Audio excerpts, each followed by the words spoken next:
നമ്മളൊക്കെ ചിന്തിക്കണം. ഉമ്മ നമ്മുടെ മുമ്പിൽ ഒന്നും മിണ്ടാറില്ല, പേടിച്ചിട്ട്. ഉമ്മയും ബാപ്പയും ഒന്നും മിണ്ടാറില്ലടോ, പേടിയാടോ.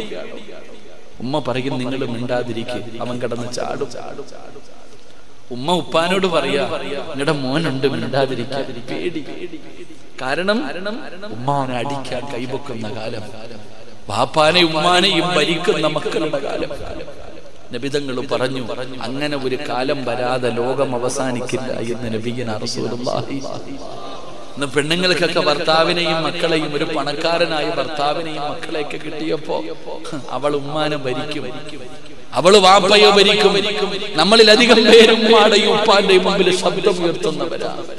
എന്റെ പൊന്നു സഹോദരങ്ങളെ, അള്ളാഹു നമുക്ക് ഈമാൻ നൽകുമാറാകട്ടെ. നമ്മൾ ഉപ്പാന്റെയും ഉമ്മാന്റെയും മുമ്പിൽ ശബ്ദം ഉയർത്തി സംസാരിക്കും. മിണ്ടിപ്പോകരുത്, അടങ്ങിയിരിക്ക്. ഈ റുബിയുടെയൊക്കെ തിരിഞ്ഞുകൊള്ളണം, നിങ്ങൾ പുറത്തു പോകാൻ പാടില്ല. ഉപ്പാനോട് കൽപ്പിക്കും. ഉമ്മയോട് നമ്മൾ അത്രയും വളർന്നുപോയി സഹോദര, നമ്മളൊക്കെ അത്രയും വലിയവരായി ഉപ്പാനെയും ഉമ്മാനെയും പോലും നമ്മൾ നിയന്ത്രിക്കുന്ന മക്കളായി മാറി. അവരെ തല്ലുന്ന മക്കൾ, ചീത്ത വിളിക്കുന്ന മക്കൾ, അടിച്ചറക്കുന്ന മക്കൾ. എടാ ചെറുപ്പക്കാരാ, നിനക്കൊരു സുന്ദരിയായ പെണ്ണും കുറച്ചു പണവും ഒരു കൊട്ടാരവും കിട്ടിയപ്പോ നിന്റെ ഉമ്മ നിനക്ക് അധികം പറ്റായി ഇല്ലേ താത്താമാരെ? ഒരു ഗൾഫുകാരനെ കിട്ടിയപ്പോ നിനക്ക് ഉമ്മാനെ ഫോൺ വിളിച്ചിട്ട് സുഖമാണോ എന്നെങ്കിലും ചോദിച്ചിട്ടുണ്ടോ?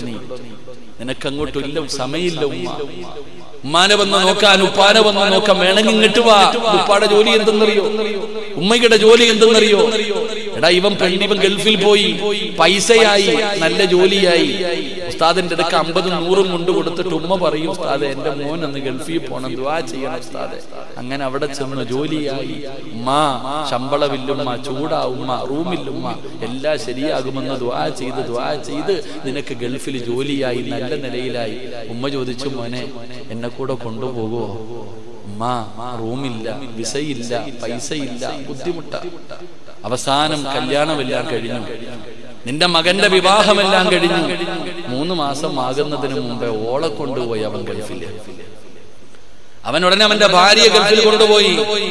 കുറച്ചു കാലം കഴിഞ്ഞപ്പോ ഒരു ദിവസം ഉമ്മാനെ വിളിച്ചിട്ട് പറഞ്ഞു, മോനെ ഉമ്മ പാസ്പോർട്ടൊക്കെ എടുത്തു വെച്ചോ ഉമ്മ, നിങ്ങൾ ഇവിടെ വിദേശത്ത് വാ ഞങ്ങളുടെ കൂടെ. ഉമ്മായ്ക്ക് വലിയ സന്തോഷമായി. കൂട്ടുകാരികളോടൊക്കെ പറഞ്ഞു, എന്റെ മോൻ എന്നെ ഗൾഫിൽ കൊണ്ടുപോവാ.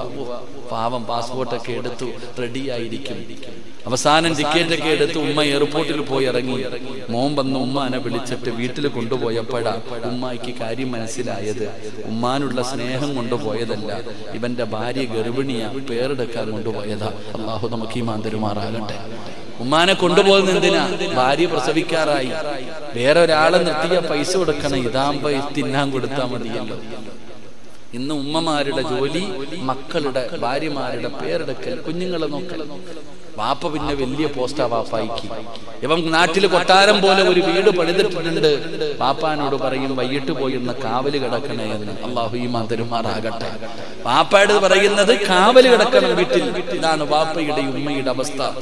എന്റെ പ്രിയപ്പെട്ട സഹോദരങ്ങളെ, കൊട്ടാരം പോലെയുള്ള വീടും പണവും പവറും കിട്ടിയപ്പോ നിനക്കറിയോ, നബിതങ്ങൾ പറഞ്ഞു 3 വിഭാഗം ആൾക്കാര് ഒരിക്കലും സ്വർഗത്തിൽ കിടക്കില്ല എന്ന് നബി മുഹമ്മദ് മുസ്തഫ.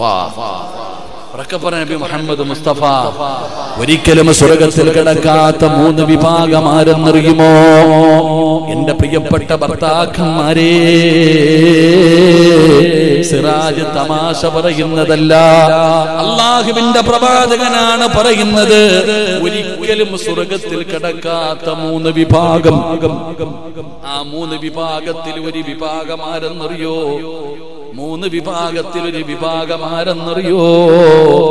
ഭാര്യയുടെ അടിമയായിട്ട് കഴിയുന്ന ഭർത്താവാണെന്ന് നബി മുഹമ്മദ് മുസ്തഫ സല്ലല്ലാഹു അലൈഹി വസല്ലമ തങ്ങൾ പറയുന്ന, നാട്ടുകാരുടെ മുമ്പിലും മറ്റുള്ളവരുടെ മുമ്പിലും നീ വലിയ വഅദ് പറയുന്നവനാ, വീട്ടിൽ ചെന്ന സാധുവാ, ഭാര്യയുടെ മുമ്പിൽ ഒന്നും മിണ്ടൂല, അവൻ ഭാര്യ പറയുന്നതിനപ്പുറം മനങ്ങൂല.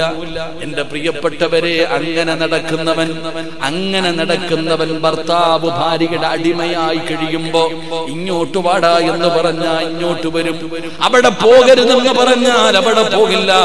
ഭാര്യയെ പേടിച്ച് ജീവിക്കുന്ന ഭർത്താവേ,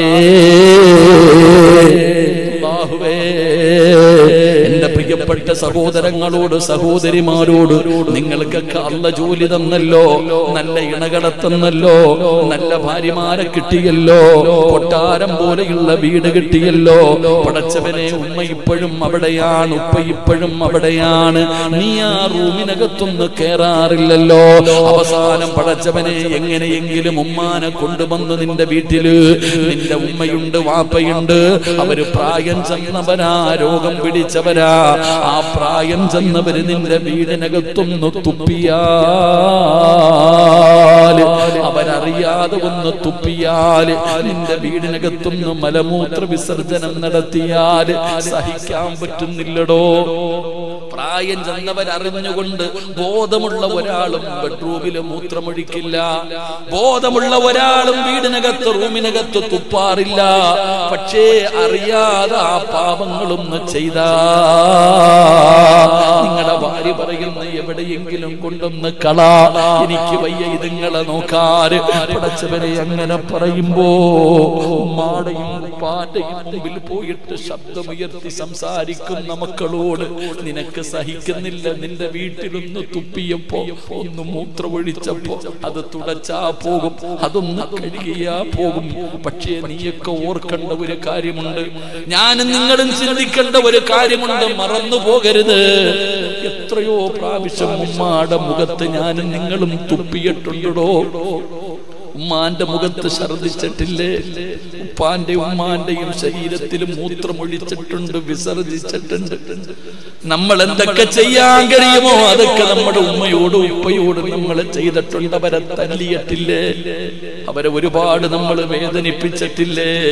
നീ മൂത്രമൊഴിച്ചപ്പോ നിന്റെ വാപ്പ നിന്നെ വലിച്ചെറിഞ്ഞില്ലല്ലോ, നീ കാഷ്ടിച്ചപ്പോ നിന്റെ ഉമ്മ നിന്നെ വലിച്ചെറിഞ്ഞില്ലല്ലോ.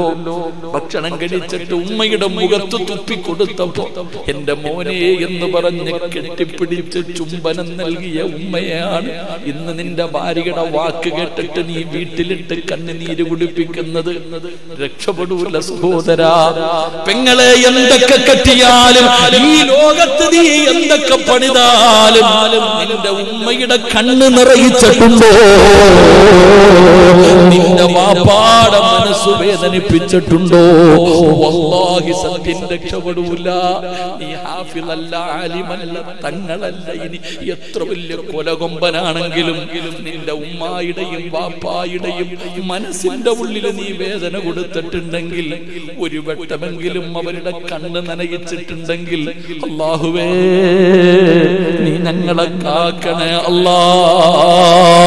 വെറുതെ പറഞ്ഞതല്ല, പേടിക്കണം സഹോദരാ. മറന്നു പോകരുതടോ, മറന്നു പോകരുതടോ. ഉമ്മയും ഉപ്പയെയും നിനക്ക് ഇതുവരെ തിരിഞ്ഞിട്ടില്ല. ഉപ്പാനെ വിളിച്ച് തർക്കിക്കുന്ന പെങ്ങളെ, അല്ലാഹുവിന്റെ റസൂല് പറയുകയാ, മൂന്ന് പാപം ചെയ്താൽ ദുനിയാവിൽ വെച്ച് തന്നെ അല്ലാഹ് ശിക്ഷ തരും, മരണത്തിന് ശേഷമല്ല. ദുനിയാവിൽ വെച്ച് തന്നെ അല്ലാഹ് ശിക്ഷ തരുന്ന മൂന്ന് പാപം മരിക്കുന്നതിന് മുമ്പ് അല്ലാഹ് തരും. മരിക്കുന്നതിന് മുമ്പേ റബ്ബ് നിനക്ക് ശിക്ഷ തരുന്ന മൂന്ന് പാപമുണ്ട്. അതിലെ ഒരു പാപം നിന്റെ ഉമ്മയുടെ കണ്ണുനീരാ.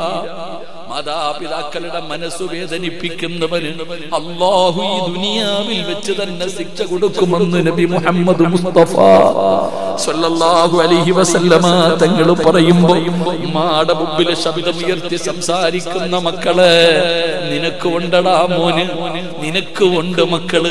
നീ എഴുതി വെച്ചോ, കാലം നിന്നോട് തിരിച്ചു ചോദിക്കും. നിന്റെ ഉമ്മാടെ മുമ്പിൽ ഉയർത്തിയ കയ്യ് ഇൻഷാ അല്ലാഹ് നിന്റെ മക്കളും മരിക്കുന്നതിന് മുമ്പ് നിന്റെ മുമ്പിൽ ഉയർത്തും സഹോദരാ. മാനെയും ബാപ്പാനെയും ചീത്ത വിളിച്ച നിന്റെ നാവ് നീ എഴുതി വെച്ചോ. നിന്റെ മക്കളും ഒരു ദിവസം മരിക്കുന്നതിന് മുമ്പ് നിന്നെ വിളിക്കും. അപ്പോഴേ അതിന്റെ വേദന അറിയൂ.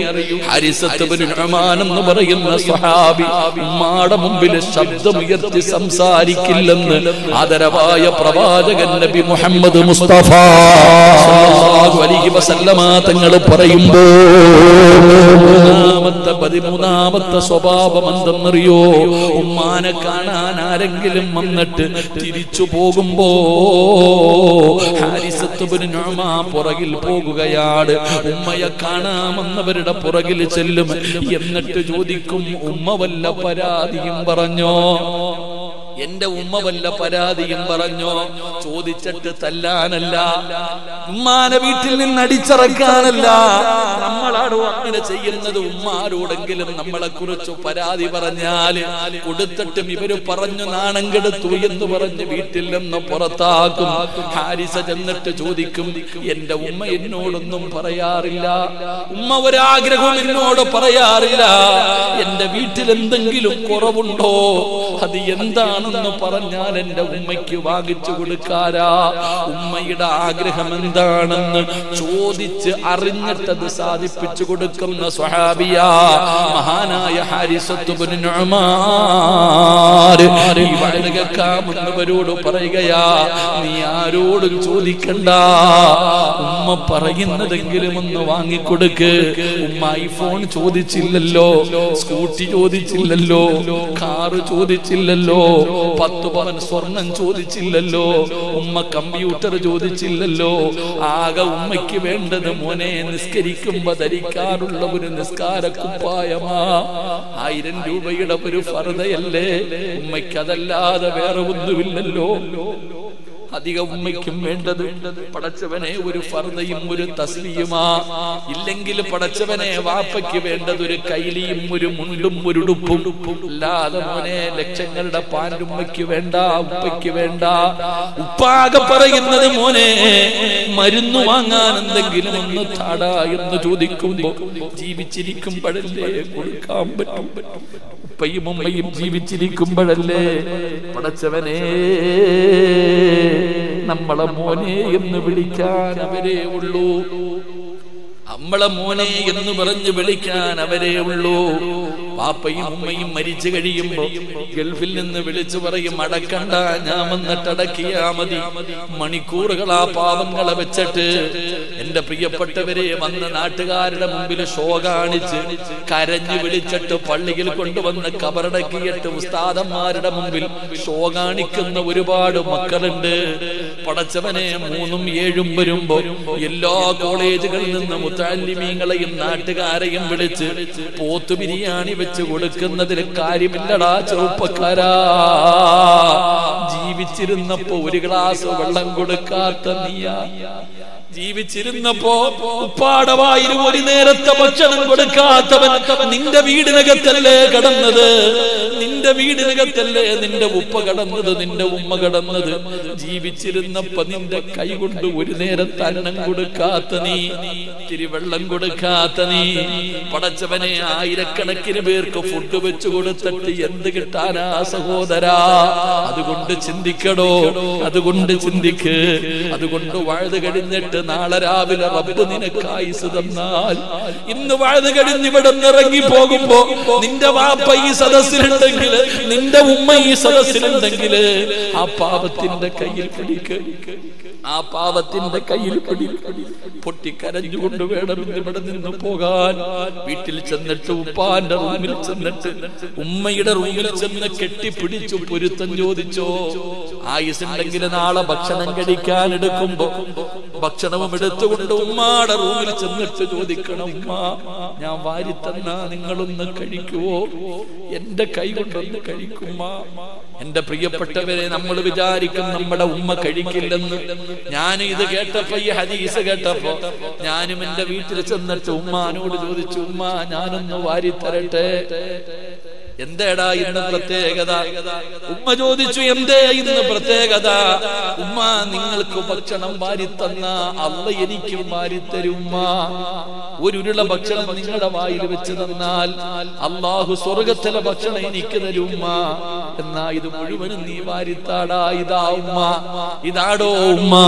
അതുകൊണ്ട് എന്റെ പ്രിയപ്പെട്ടവരോട് പറയുകയാ, ജീവിച്ചിരിക്കുന്നവർ ഒരു നേരത്തെ ഭക്ഷണം, ഒരു കവള് ഭക്ഷണമെങ്കിലും വാരിക്കൊടുക്കടോ. അവരോട് പൊരുത്തം ചോദിക്ക്, അവരെ കെട്ടിപ്പിടിച്ചൊന്ന് ചുംബിക്ക്. നിനക്കിഷ്ടമില്ലെങ്കിലും അവർ ഇന്നും നിന്റെ മോനാ. അവർക്ക് നീ 50 വയസ്സായാലും എത്ര വയസ്സായാലും നിന്റെ ഉപ്പയുടെ മോനാ നീയ്, നിന്റെ ഉമ്മയുടെ മോനാ നീയ്. അതുകൊണ്ട് എന്റെ പ്രിയപ്പെട്ടവരെ, അവരെ വേദനിപ്പിക്കല്ലേ. മരിച്ചുപോയവരിരുന്ന് കരയുകയാ, ഉസ്താദേ ഉപ്പ ഖബറില, ഉമ്മ ഖബറില, എനിക്ക് കൊടുക്കാൻ പറ്റിയില്ലല്ലോ. എന്തിനാ ഉപ്പ നീ സങ്കടപ്പെടുന്നത്? ഇത് പറഞ്ഞപ്പോഴെങ്കിലും നിനക്ക് സങ്കടം വന്നല്ലോ. ജീവിച്ചിരുന്നിട്ട് കൊടുക്കാത്ത മക്കളുടെ മുമ്പിൽ നിനക്ക് അങ്ങനെ ഒരു മനസ്സെങ്കിലും ഉണ്ടായല്ലോ. അൽഹംദുലില്ലാഹ്. ഖബർ അറിയുമെങ്കിൽ നാളെ പോകണേ. പള്ളിപ്പറമ്പിലെ ഖബറിന്റെ ചാരത്ത് നിന്നിട്ട് ആ പാവങ്ങളോട് പൊരുത്തം ചോദിച്ചിട്ട് ദുആ ചെയ്യൂ. റബ്ബേ, മരിച്ചവരുടെ ഖബർ വിശാലമാക്കണേ അല്ലാ, സ്വർഗ്ഗഭൂങ്കാവനമാക്കണേ അല്ലാ. ജീവിച്ചിരിക്കുന്ന ഞങ്ങളുടെ മാതാപിതാക്കൾക്ക് നീ ആഫിയത്തുള്ള ദീർഘായുസ്സ് കൊടുക്കണേ തമ്പുരാനെ. അല്ലാഹുവേ, അല്ലാഹുവേ, അവരുടെ പൊരുത്തം തരണേ അല്ലാ. അവരെ ദുനിയാവിലിട്ട് നരകിപ്പിക്കല്ലേ അല്ലാ. ഞങ്ങളുടെ മാതാപിതാക്കള് വേദന സഹിക്കാൻ കഴിയാതെ വീടിനകത്ത് കിടന്ന് കരയുന്നത് കാണേണ്ട അവസ്ഥ വരുത്തല്ലേ അല്ലാ.